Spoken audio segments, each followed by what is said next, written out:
Welcome back, all my 40K fanatics out there. I'm DJ here with Tim's Nation, and we had a brief bit of silence so I could spend the weekend doing research and working. Anyone who's in retail right now, my heart goes out to you, especially being in the food industry myself.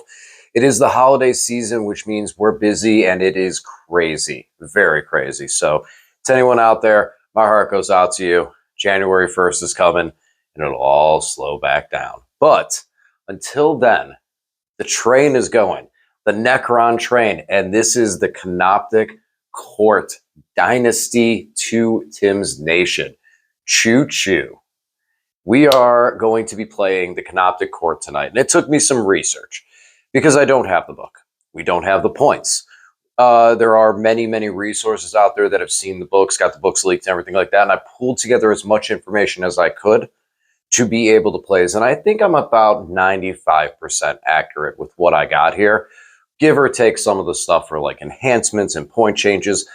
But given the fact that there is a tournament I'll be signing up for, that the rules cutoff is the 10th, the book official release is the 9th, I want to get this on the table a bit. And anyone who is a friend of the channel knows I love me my Canoptics. So seeing this Canoptek Court and seeing how powerful it is, I couldn't wait to get this out there. So most of my weekend was spent trying to get the rules together, put stuff together, put together little cheat sheets for me so I could try to play this to the best of my ability without having the codex officially yet. So with that being said, first and foremost, as always, please subscribe to the channel if you haven't already and turn on the bell to get notified on all the content we bring you here on the channel. And let's jump over and talk about what we're bringing in this Canoptek list, and then talk a little more about how it's going to function on the table after we introduce our players in this show. All right, here we are, the Canoptek Court, which from this point on I will only be referring to as the Canoptek Harvest, which is the name that I have christened for my Canoptek units after an old fortification sheet. So this is the Canoptek Harvest that I will be running tonight. Some of the stuff in here is to try to test out, but all in all, I try to keep it pretty balanced to a competitive list that I would consider taking. And yeah, let's start talking. So first and foremost, this list is going to have 3 characters in it. The 3 characters are a Chronomancer. On the left, he is the guy with the little cloak. Before the Chronomancer model was released, we had to get creative, so I converted a couple of these guys up, and they got the little Cryptek faces going for them and scarabs on their base. So this will be playing the role of a Chronomancer in my list, and he will be joining my Immortals. Next to him, we have my 2 Canoptek Technomancer conversions. So the newest one to the team is my Techno Wraith, as I like to call him, and he will, as well as his buddy, the Techno Spider. They will both be joining the Wraiths, since now, in the new codex, Technomancers can join a squad of Wraiths, giving their 5-up Feel No Pain and being able to heal as well, which I think that'll come in handy with some of the stratagem changes and the ways that we get models back as it goes. So these will be the 3 characters I'm taking. The enhancements I'm going to be taking. The Crypto Wraith, or Techno Wraith, I should say. He will have the Infiltrate, the new enhancement that gives me the ability to infiltrate a unit. Now, since we don't have the points on that, I purchased the Sovereign Cornell for 30 points. I feel like the Infiltrate is roughly up there to what that's going to cost. So that was the route I went with that, to kind of proxy in and do a space saver until we know the points on the enhancements. The Technomancer, who is going to be with the other squad of Wraiths, my Techno Spider, is going to have the enhancement that allows me to gain command points for 2-up whenever my opponent does. And so those are the only enhancements I will be taking in this army for now. I do like the Dev Wound one. I did consider it. I have to see the points and see how some of the stuff plays out before I dig a little deeper into that. So that one's not off the table, but this one, at this time, it's going to be sitting there just for a little bit. All right, so over into some of the units. Well, we just talked about them, so let's go in. We got 2 6-man squads of Wraiths. You know them, you love them, and you're going to be seeing a ton of them. These guys jumped up to 4 wounds per model. Not to mention being led by a Techno means that they will have a 5-up Feel No Pain. And with all of the different Canoptek buffs from the Canoptek Court, such as being able to access full rerolls in your power matrix, these guys are going to be very, very, very strong. They're not invincible since we have changed over a lot of our reanimation stuff. So that's something to keep in mind. But 4 wounds apiece with feel no pain and a 4-up invuln, they're going to be tough to take down. These guys are going to be very, very popular in a lot of lists. 3 of these are the old school wraiths, because that's what I have left. And I talked with some people in consideration of like, oh, should I go up to 18 and do the in 3 6-man squads? And I'm probably going to stick with the 2 because I want to be able to invest points on other things. Well, wraiths are still relatively cheap, and if the point leak is correct, they stayed the same points.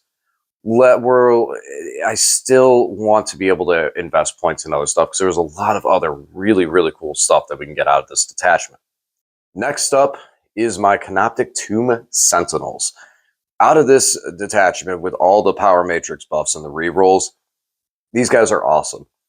Having the ability to not cover off of an objective marker with a stratagem from a Cryptek means that these guys not only get their AP1 buff to their gun when shooting at a unit that's on an objective, but they could also knock away the cover as well too. The damage that these guys can put out is insane. They're also very, very tough. And on top of that, they also come with Gloom Prisms, which, if one is to be assumed, the change that the Gloom Prism has on the Spider is probably going to be the same for these guys. So this gives me just more auras of being able to have a Feel No Pain for mortals and psychic attacks, which we'll talk more about when we get to Spider. These guys, the Exile Beam being Strength 10, they can just shred some infantry, some tougher infantry too, on objectives. So I'm very excited to get these guys back on the table and use them again. I think that this is their time to shine, especially out of this dynasty, and hopefully it all plays out nicely and well. All right, next up, for continuing on the Canoptek units, we have 2 Canoptek Spiders. These guys are going to be floating by themselves. Now, people know I was running 6 of them, 2 2-mans of them, and everything. But now losing the stratagem to re-roll all wounds off the devastating significantly reduces their damage output. However, these guys are still very crucial to being able to buff things like my Canoptek Doomstalkers, as well as being able to give the Feel No Pain aura. So previously, the Gloom Prism gave a 4-up Feel No Pain versus psychic attacks. And I think this caused some confusion because of some of the ways how psychic attacks are worded and things like that, versus some other abilities that Thousand Suns can throw out there. So this has changed now. Instead of it being a 4-up Feel No Pain versus psychic attacks, it is now a 5-up Feel No Pain versus psychic attacks and mortal wounds. So all in all, I think that's a lateral move, but I kind of think that's a little bit better. There's a lot more mortal wound things out there that can do the damage that we were able to now get a 5-up Feel No Pain. Them combined with the Canoptek Tomb Sentinels pretty much will give my entire army like a 5-up Feel No Pain versus psychic attacks and mortal wounds, which I'm in love with. I'll take it. And they still do put Scarabs back. They're still mean. And with everything with the power matrix and that stuff, these guys still can do a lot of work. Took them in the singles because I want to be able to float around and use these guys to kind of do some secondaries while some of my other units may be pushing primaries a little more. I wanted these guys to be able to focus on secondaries and be able to put Scarabs back in units. Scarabs are definitely back on the table now with their codex change. And hey, let's just talk about them. So next up, we have 3 squads of Scarabs. One is going to be a 3-man, and the other 2 are going to be 6-man. So Scarabs can still explode, but it's gotten a little weaker. Now, if you roll a 6, you get flat 3 instead of the D3 plus 3. Probably needed to happen. Also, they're still reducing your objective control value by 1 when they're in engagement range, but they will also be gaining objective control value 1 if they're within 6 inches of a Cryptek model. So now these guys actually have an objective control value where they're near a Cryptek. So the 2 6-mans can easily move up with the Wraiths and be able to allow me to charge in and take a objective marker and trigger all the power matrix buffs. Now, the Scarabs have lethal hits, so being able to do full rerolls in combat with the Scarabs could actually mean that these guys put a lot of just weight of dice onto the target that they're hitting, because they have quite a bit of attacks. And then still being able to explode and do all that fancy jazz. So Scarabs are definitely back on the menu for the Canoptek Court. And last of the not last of the Canoptek units. We got 2 more Canoptek units to go with. So first, we were going to talk about the Canoptek Reanimator. Now, the Canoptek Reanimator has gotten significantly weaker, but if one is to believe the rumors that we've seen for some of the point drops, his points have dropped significantly from 105 down to 75. He only has a 3-inch range on his effect to be able to gain additional D3 reanimations. Why I'm taking him is because of the Doomstalkers. I cannot tell you how much I love the concept of being able to heal an additional D3 on the Doomstalkers. So that is his role for this time, trying him out, seeing this stuff. I think the Reanimator is still good. I think it just needs now more play. He still has a 4-up Feel No Pain, so he's tough, and there's a lot of other stuff I'm able to put into people's line of sight and their view. So I don't think the Reanimator is completely dead, just definitely going to have to change the way he plays now. And last, now actually last, of the Canoptek units, we have the Canoptek Doomstalkers. There was once a time when I ran the Silent King with 3 Canoptek Doomstalkers, and I fell in love with being able to reroll ones with these guys. Now it's my army roll, and on top of that, if I'm shooting at a unit in my power matrix, I get full rerolls to hit. But wait a minute, what about its Overwatch? Yes, according to the rules stacking, it is correct. If you Overwatch and Overwatch on your 5-up and you're shooting at a unit that is wholly within the power matrix, you get to re-roll all of your hits. That is going to be, it's just very, very threatening and really make people consider what they're going to do, what they're coming for, and how it's all going to play out. You have any unit that you move or try to get closer is at risk if they go into the power matrix of eating a full Overwatch. Some tankier things that normally don't even ever have to think about Overwatch now have this nasty, nasty gun that's able to do some work. So Doomstalkers have always been, it's in 10th edition, have been a favorite of mine. And now with the Canoptek Court, these guys just really got that much stronger.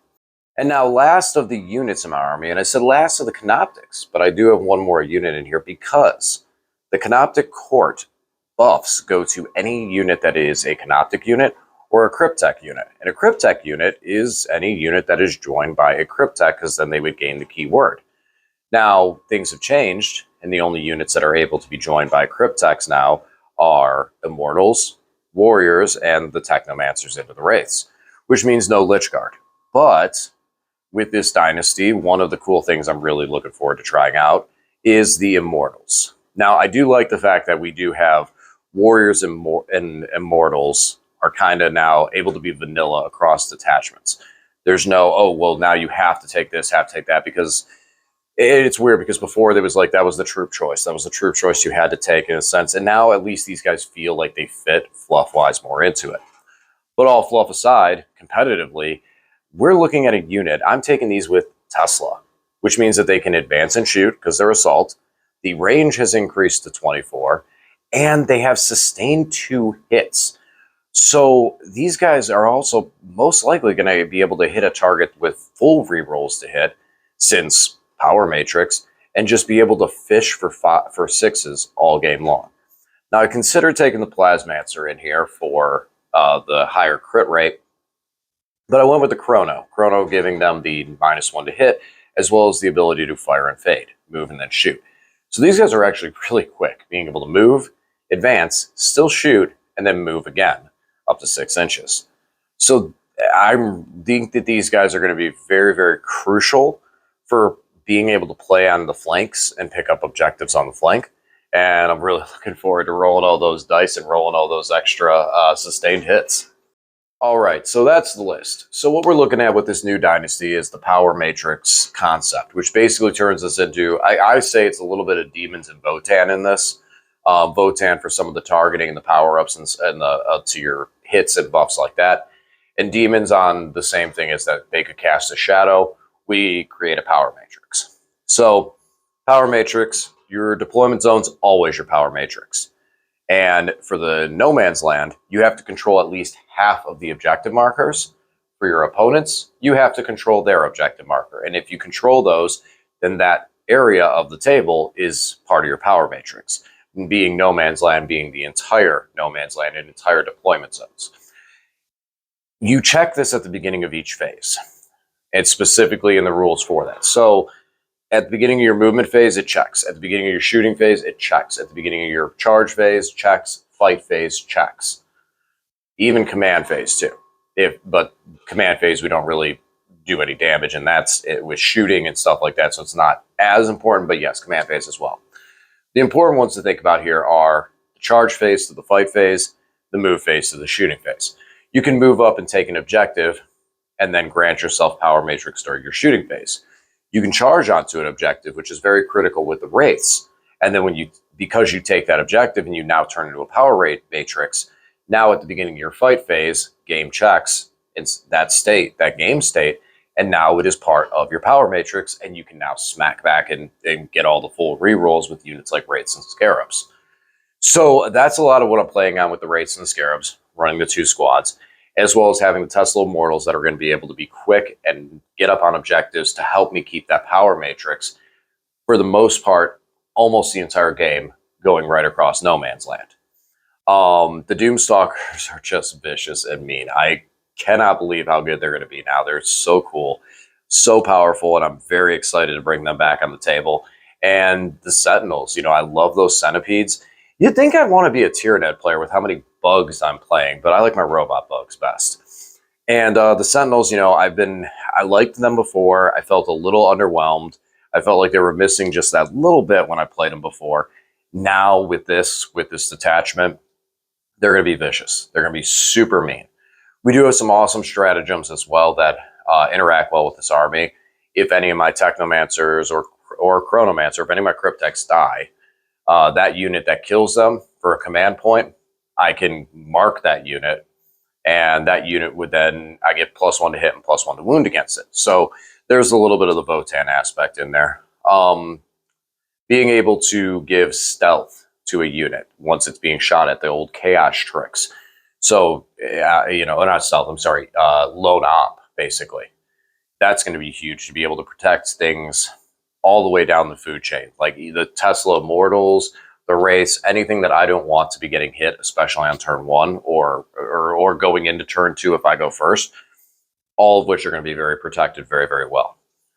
And then some of the other strats I'm trying to think the reanimation that we trigger now off the Canoptek Court is relatively weak. If I get charged, then I trigger the reanimation, so I'm not going to be saving as much command points for that per se. The Devastating Wounds ability for 2 command points is nice. I think it's a little expensive. Some of the other stuff with definitely doing the lone op is probably going to be one that I'm going to be using quite a bit, almost every turn. And then the ability to move away 6 inches when my opponent gets close is also going to be crucial, because once I know where my opponent's going to try a dedicated attack, I can immediately move, get away, and try to control where I'm losing units in that sense. While this army has a lot of cool things that it can do, it does have the way to push through damage, which I think is one thing that it was missing before. It didn't really, like the Canoptek lists I was running, were lacking in some ways to put through damage. And now there's ways I can push through the damage, especially in the power matrix. But mostly I think it's going to be the tricks that this list is able to play to do things that my opponent is not going to expect. And also at the same time too, being able to possibly go into a realm of fixed objectives against certain lists. Now, I think initially with this, it's probably going to be tactical for the most part, but I do have the speed and capability to do things like engage on all fronts for 3 turns, or in that aspect, because of the fact that my opponent is running a character-heavy list or has a bunch of vehicles for bring it down purposes and stuff like that. So if my opponent presents me with a good secondary that I might want to take just all out, this list I think also puts me in a realm if I can then take a second fixed secondary and be okay with it. So I know that my mode and my kind of conversation has kind of dwelled back in, and it's because I'm thinking a lot about all these different things, because this is going to be the first time playing this list, and I'm playing this list without even having the codex technically. We did see some point leaks. So I'm basing it on that and what I've seen through there, and trying to kind of just like guess at the enhancements for right now and what those might cost. And then we'll see when the book releases. I might have to make some changes and stuff in there. I do have a 3-man squad of scarabs that if I need to, I can move them out. That would save 40 points if need be, if it's a little bit. If it ends up being excessive, then we may have to retool the whole list. But most importantly, this is the Canoptek Harvest, the Canoptek Court detachment coming to Tim's Nation. It will be facing off against Lane and his Votan later on today. So guys, hopefully you enjoy the video, and we'll talk to you again soon. Thanks for watching.